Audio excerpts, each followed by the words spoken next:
Hello everyone, my name is Smithy and welcome back to another combat achievement guide. So today we are going to be going through the elite combat task, Prayer Smasher. As you can see in chat, we just got the job done. So going to go through what I did, how I did it, my gear setup, inventory setup, and all of that good stuff. So for the CA, you need to kill Kalphite Queen only using a Veracs Flail.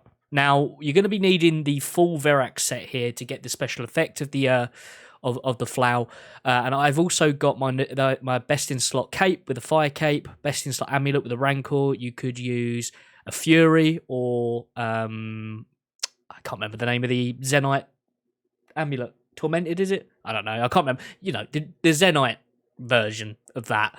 I didn't have mine for very long. I upgraded it almost instantly. But anyway, that then I've got a blessing for the prayer bonus. Any of the God Wars ones will do the job. I've just got a Rada's blessing. Then I've got a pair of ferocious gloves. Barrow's gloves work just fine. I've got primordial boots. You could use dragon boots, and then I've got a berserker ring imbued as well. Inventory wise, I've got myself one super combat, which I did use the whole super combat during the fight, as we are going to be using brews. I then got an antidote just in case, or antidote plus just in case we do get poisoned. And then I've got 2 prayer pots as well. I've then got my super restores and brews. I went through, I think, 4 brews for my actual fight, and then a couple of these super restores. If you're lower level than me, I'm sort of max combat. Yeah, you might use a fair few more resources. It's good to fill up your inventory. And then I had 3 anglerfish as well. 1 to overeat at the start of the fight. And then the other ones, I always like bringing hard food as well as brews, just in case. I've then got my rune pouch, which has my house teleport in. To get there, I used the fairy ring. I teleported to Alcarid, and then I walked through the Shanty Pass and into the caves. If it is your first time and you don't have the diaries done, you will need to bring the 2 ropes to get down there. And then you sort of run around the little labyrinth that there is to get through to where Kalphite Queen is. Or, like I did, you can use the agility shortcut to get in there. But that's pretty much it from a inventory and gear perspective. We're going to be praying mage the whole fight and using piety as well. So obviously the prayer requirements for those is what you'll need on the prayer side of things. Obviously, having more prayer is better than not having enough, because, more prayer equals good.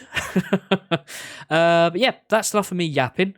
Let's get into the fight, shall we? Okay, so entering the room, I've already got my prayers set of Protect from Mage and Piety. We're going to start attacking KQ and Eat Me Angler.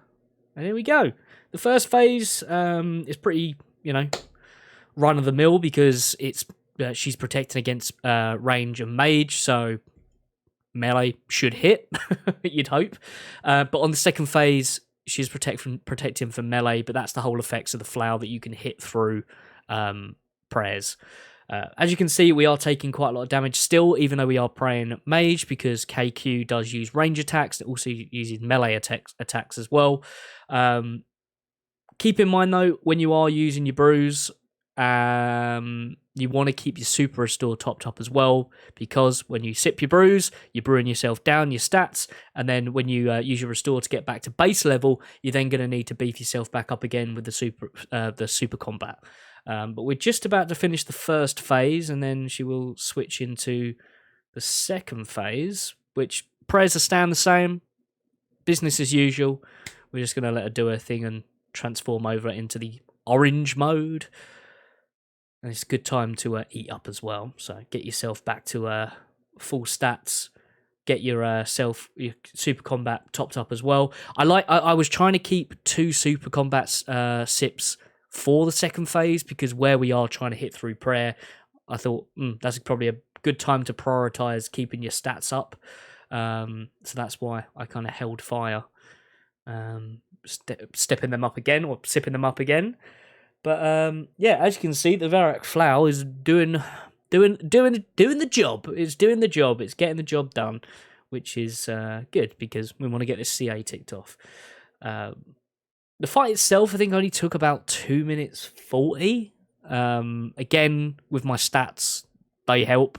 But by all means, you can do this way lower down in the stats department. KQ is one of those weird bosses that hasn't had an update, and it's a very old boss. I think it's one of the first bosses, if I'm not mistaken. So the mechanics on it and the way that it just chews through your inventory of food, we could do with a bit of a refresh, I think. And I think a lot of people would agree with me on that. But anyway, a couple more hits, and I'll hand over to Live Smithy, who is about to... Right, come on, one more big hit, please. Just 15 hit points left. There we go. There is Prayer Smasher. Is that an elite or is it a hard? I can't remember. Elite. There we go. Nice. An elite combat task. Ticked off the list. Very nice indeed. Job done.